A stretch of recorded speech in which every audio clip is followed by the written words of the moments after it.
जंगल में बारिश का मौसम आ चुका था, पर रानो चिड़िया ने अभी तक अपने घर की मरम्मत नहीं की थी। उसका घर जगह जगह से टूट चुका था, जिसकी वजह से उसके घर में पानी भर जाने का डर था। रानो चिड़िया का पति भूरा चिड़ा पैसा कमाने के लिए शहर के जंगल गया हुआ था। एक रात अचानक बहुत तेज बारिश होने लगी, जिसे देखकर रानो चिड़िया बहुत परेशान हो गई। हे भगवान, अब मैं क्या करूं? मैंने अभी तक अपने घर की मरम्मत नहीं की और बारिश का मौसम भी आ गया। गुड़िया के पापा भी यहाँ नहीं हैं। अब मुझे खुद लकड़ियाँ ढूंढने जाने होगा और घर को मजबूत करना होगा, नहीं तो हम बेघर हो जाएंगे। अगर ऐसा हो गया तो मैं अपनी बच्ची को कहाँ लेकर जाऊंगी?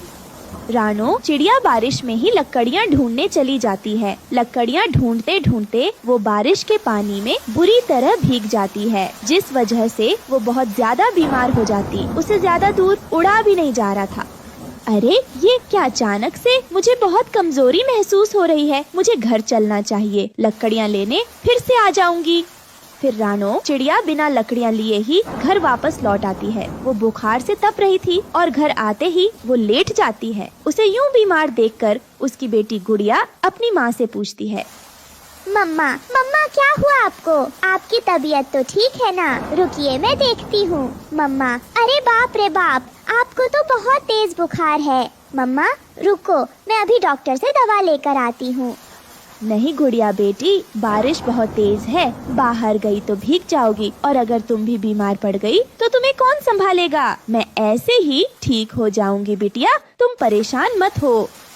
धीरे धीरे रात हो जाती है। बारिश लगातार हो रही थी। अचानक से रानो चिड़िया के घर की छत टपकने लगती है, जिसे देखकर तो रानो चिड़िया की परेशानियां और बढ़ गई थी। हे भगवान, ये मुसीबत भी अभी आनी थी, अब तो छत भी टपकने लगी। मैं अकेली क्या करूं? छत भी बहुत कमजोर है, पता नहीं कब टूट जाए। अगर ये छत टूट गई तो मेरी बच्ची का क्या होगा? बेटा जल्दी चलो, हमें यहाँ से अभी जाना होगा। घर की छत टपक रही है, किसी भी वक्त यह छत टूट सकती है। हमें कहीं और जाना होगा। लेकिन मम्मा, हम कहाँ जाएंगे?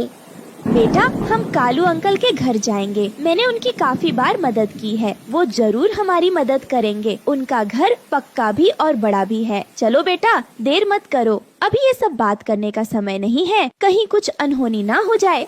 रानो चिड़िया अपनी बेटी को लेकर कालू कौवा के दरवाजे पर आती है। कालू भैया, अरे ओ कालू भैया, गोरी बहन, ओ गोरी बहन, दरवाजा खोले, बाहर बहुत तेज बारिश हो रही है। तभी गोरी नींद से उठती है। अरे इतनी रात गए, ये मनहूस चिड़िया कहाँ से आ गई? यह जरूर हमारे घर में रहने आई होगी, इसे मना कर देती हूँ। गोरी, बाहर बारिश बहुत तेज है। रानो चिड़िया को अंदर बुलाकर पूछो तो सही, वह हमारे दरवाजे पर क्या करने आई है? खबरदार, कोई जरूरत नहीं उससे पूछने की। वह हमारे दरवाजे पर क्या करने आएगी? आपको पता नहीं, वो यहाँ अपने बच्चों के साथ आई है। इसका मतलब उसे आसरा चाहिए होगा। अंदर बुलाने की कोई जरूरत नहीं, समझे तुम? जरूर कोई न कोई बात है, तभी तो रानो चिड़िया अपने बच्चों को साथ लेकर यहाँ आई है। तुम यहीं रुको, मैं जाता हूँ दरवाजा खोलने। कालू, तुम जानते नहीं, इस चिड़िया का घर जरूर बारिश में टूट गया होगा, तभी यह हमारे दरवाजे पर आई है, हमारे घर रहने के लिए। तुम दरवाजा बिल्कुल मत खोलना। गोरी, ये तुम कैसी बातें कर रही हो? याद करो, जब हमारा पक्का घर नहीं था, तब के दिनों में अक्सर हम लोग बारिश से बचने के लिए रानो चिड़िया के घर पनाह लेने जाया करते थे और वो बेचारी चिड़िया हमें आसरा दे दिया करती थी। रानो चिड़िया ने तो कभी हमें मना नहीं किया। आज फिर तुम ऐसा क्यों कर रही हो? कालू, ज्यादा हमदर्द ना बनो। अगर तुमने रानो चिड़िया को अंदर बुलाया तो मैं अपनी माँ के घर चली जाऊंगी और फिर कभी नहीं आऊंगी इस घर में लौटकर। कालू कौवा गोरी की धमकी से डर जाता है और चुप करके बैठ जाता है। बेचारी रानो चिड़िया बाहर खड़ी दरवाजे पर बारिश में अपनी बच्ची के साथ भीगते हुए मिन्नतें कर रही थी, लेकिन गोरी का सख्त पत्थर दिल नहीं पिघलता। बेटा लगता है ये लोग दरवाजा नहीं खोलेंगे। मैंने कालू और गौरी की हर मुसीबत में मदद की, लेकिन आज जब मुझ पर मुसीबत आन पड़ी तो उन्होंने तो मुंह ही फेर लिया। अब मैं क्या करूं? कुछ समझ में नहीं आ रहा है। इस जंगल में और कौन मेरी मदद करेगा? तभी वहाँ पर रानो चिड़िया का पति भूरा चिड़ा शहर के जंगल से लौट आता है और अपनी पत्नी को इस हाल में देखकर चौंक जाता है। रानू, तुम और गुड़िया यहाँ इस तरह बारिश में क्यों भीग रही हो? घर से तुम दोनों बाहर क्यों निकली? तुम्हें पता नहीं बाहर कितना खराब मौसम है, तुम दोनों बीमार पड़ जाओगी। क्या करें जी, आप तो घर पर नहीं थे। मैं अपने घर की मरम्मत नहीं कर पाई। बारिश में छत भी टपकने लगी। इसी अनहोनी के डर से मैं अपनी बच्ची को लेकर यहाँ आ गई। कालू भैया के घर मदद मांगने पर उन लोगों ने दरवाजा ही नहीं खोला। रानू, तुम चिंता मत करो, मैं आ गया हूँ ना, सब ठीक हो जाएगा। उधर कालू रानो और उसके परिवार को इस तरह बारिश में भीगता हुआ नहीं देख सकता था। वह दरवाजा खोलने के लिए जाने लगा। तभी गोरी ने कहा, अजी सुनो, कहाँ जा रहे हो? मैंने तुम्हें मना किया है ना, सचमुच मैं मायके चली जाऊंगी। गोरी की बातें सुनकर कालू कौवा को गुस्सा आ जाता है। चल निकल मेरे घर से अभी के अभी। मेरी बला से तू मायके चली जा। अब चलती बन यहाँ से। मैं तेरी धमकियों से डरने वाला नहीं। तेरे जाते ही दूसरा ब्याह कर लूंगा। लेकिन अब मैं चुप नहीं बैठूंगा। मेरा दोस्त और उसका परिवार बारिश में भीग रहा है, मुझे उसकी मदद करनी चाहिए। पर तुझ जैसे एहसान फरामोश की वजह से मैं वह भी नहीं कर पा रहा हूँ। याद कर वो रात जब हमारा घर बारिश में टूट गया था, तब रानो बहन और भूरा चिड़ा ने हमें रहने का आसरा दिया था। अब मैं तेरी एक नहीं सुनूंगा। मैं जा रहा हूँ उनकी मदद करने। ये कहकर कालू कौवा वहाँ से चला जाता है। भूरा भैया, रानो बहन, मुझे माफ कर दो, आने में देर हो गई। आप बच्चों को लेकर मेरे घर के अंदर जाओ। बाहर बारिश बहुत तेज है, आप सब बीमार पड़ जाओगे। फिर रानो चिड़िया का पूरा परिवार कालू कौवा के घर के अंदर आ जाता है। अब गौरी को भी अपनी गलती का एहसास हो गया था। कालू भैया, आपका बहुत बहुत धन्यवाद। आपने हमारी मदद की, वरना इस भयंकर बारिश में हम मर जाते। मैंने आप पर कोई एहसान नहीं किया। सुख और दुख में पड़ोसी ही एक दूसरे के काम आते हैं। जब तक आपका नया घर नहीं बन जाता, आप आराम से मेरे घर में रह सकते हैं। फिर वो सब कालू के घर में रहने लगते हैं। कुछ दिनों के बाद बारिश बंद हो जाती है। भूरा चिढ़ा और रानो चिड़िया अपना एक मजबूत घर बना लेते हैं और उसमें खुशी खुशी रहने लगते हैं। दोस्तों, इस कहानी से हमें यही सीख मिलती है कि हमें अपने पड़ोसियों के साथ अच्छा व्यवहार और मदद करनी चाहिए। गौरी बहन, आज या कल में हमारे अंडों से हमारे बच्चे बाहर आ जाएंगे। और गौरी बहन, मैंने देखा है कि आप अपने अंडे के पास बहुत कम बैठती हो। अब अगर आपने अंडे को गरमाइश ना दी तो आपका अंडा खराब भी हो सकता है। चिड़िया, तुमसे दो बातें क्या हंसकर कर ली? तुम तो मुझे भाषण ही देने लगी हो। जाओ और अपना काम करो, मुझे सब पता है। अगर आपको सब पता हो तो आप ऐसे अपने अंडे को अकेला छोड़कर बाहर आवारा ना घूमती फिरो। मैं तो अपने अंडे को तभी छोड़ती हूँ जब मैं नदी से पानी पीने आती हूँ। ये कहते हुए रानो चिड़िया वहाँ से चली जाती है और गौरी कौवी भी अपने घर चली जाती है।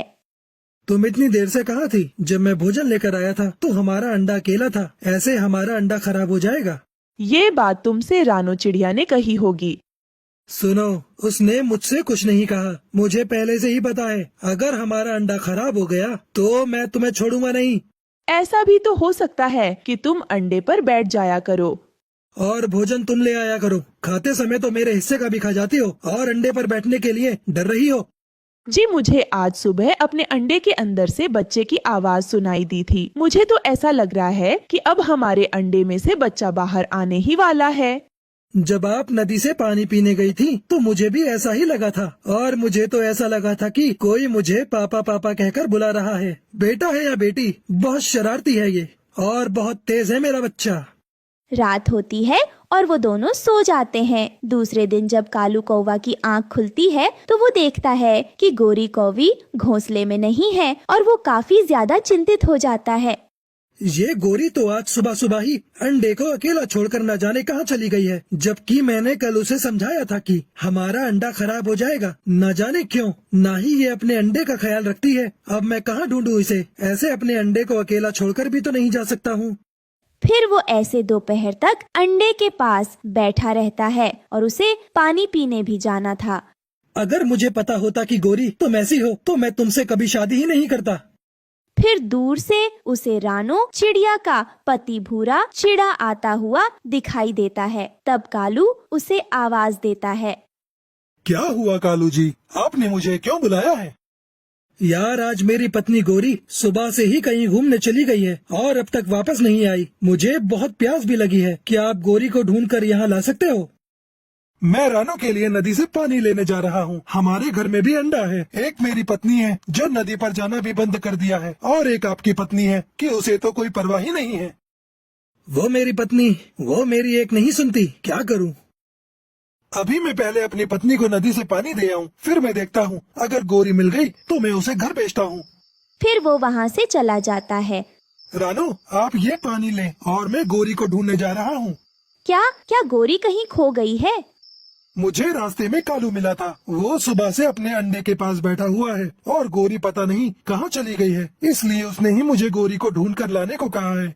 वो तो ऐसी ही बेशर्म है, वो कभी अपने अंडे के पास नहीं बैठती। आप पहाड़ों की तरफ जाकर देखना, मुझे पूरा विश्वास है वो कबूतर और तोते के साथ चुप्पन छिपाई खेल रही होगी।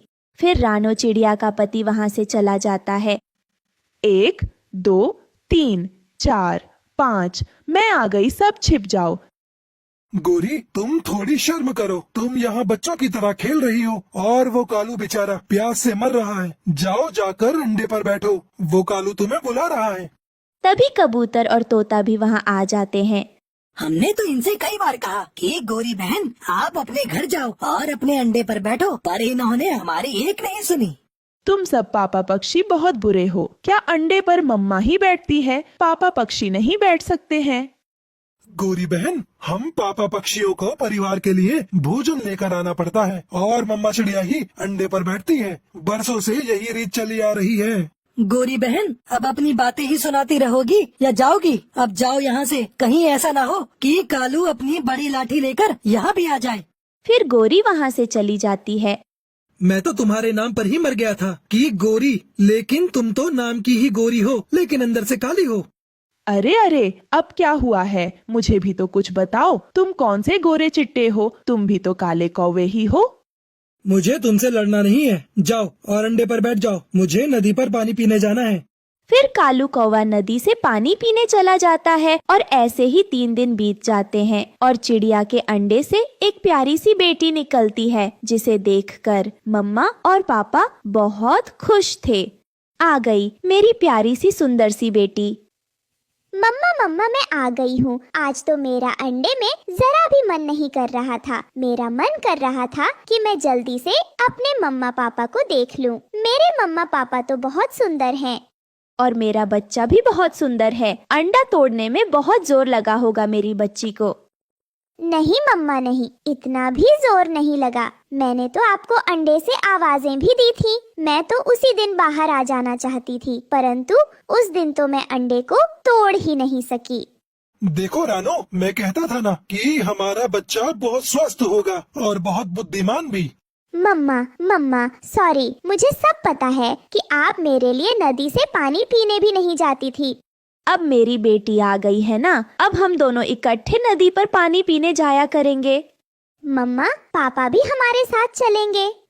वो तीनों बहुत खुश थे। वहीं दूसरी तरफ गोरी कौवी रो रही थी, क्योंकि उसके अंडे से भी बच्चा बाहर आ गया था, परंतु वो बहुत कमजोर था और उसका एक पैर भी टूटा हुआ था।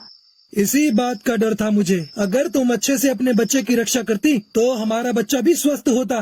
कालू जी, मुझे क्या पता था कि हमारा बच्चा अपाहिज पैदा होगा। अगर मुझे पहले पता होता तो मैं अपने अंडे को छोड़कर कभी नहीं जाती।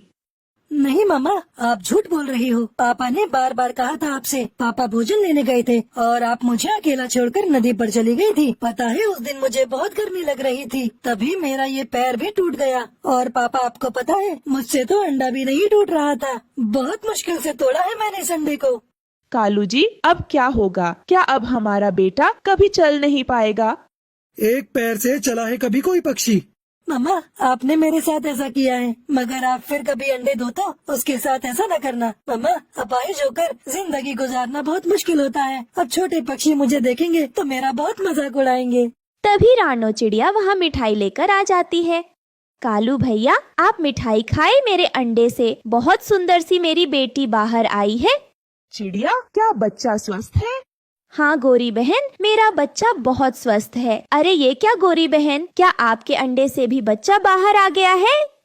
हाँ चिड़िया, परंतु मेरा बेटा बहुत कमजोर है और उसका एक पैर भी टूटा हुआ है। अब वो कभी चल नहीं सकेगा। ये तो बहुत बुरा हुआ गोरी बहन, मुझे इसी बात का डर था। बस इसीलिए मैं आपसे हमेशा अपने अंडे पर बैठे रहने के लिए कहती थी। चिड़िया, हम तो लुट गए। अब हम कैसे सारी जिंदगी अपने बेटे को